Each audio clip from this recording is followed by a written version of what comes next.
Time now for our mental health moment of the week. According to a new firearm fatalities and hospitalizations report, suicides make up 92% of gun-related deaths here in Maine, with 87% of those deaths specifically being men. Here with us to talk about what people should know and how families can respond to this is Sweetser's medical director, Dr. Marc Kaplan.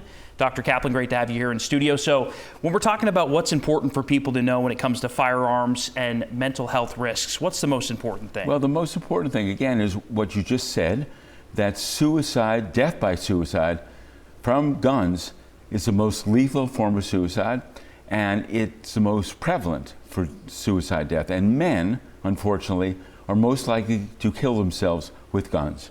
So when someone is feeling overwhelmed and distressed, especially a man, having that firearm accessible makes it ever so dangerous.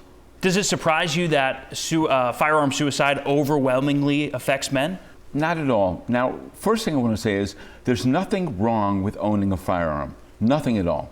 When you're a depressed person and really bottling up that emotion and there's a gun there, that's a bad combination.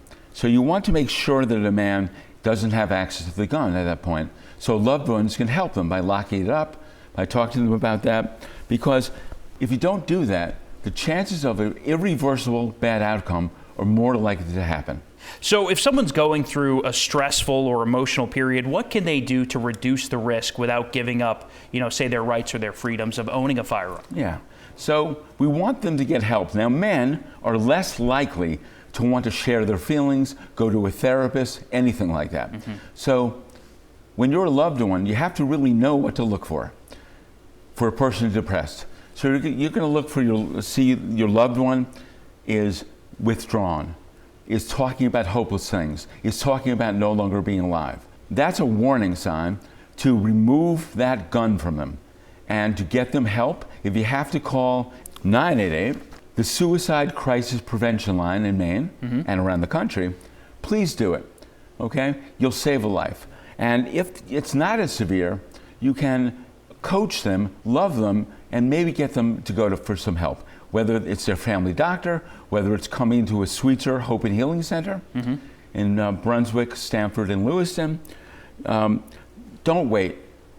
Remove the gun, work with them on that. They can have their gun when they're feeling better.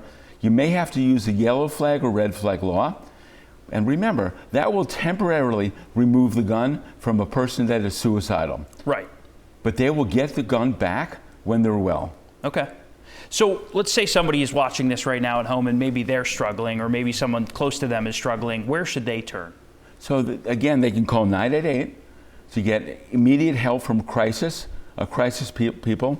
They can go to one of our Hope and Healing Centers. They can go to an emergency room. But maybe they have to work with getting the gun removed. If they have to do that, they can call the police. They can call anybody to enact that. So lots of resources out there for help. There really is. Okay. Dr. Marc Kaplan from Sweetser, thanks so much for coming in today, and thanks for all the work that you guys do. We appreciate it. Thank you so much for having me. Of course.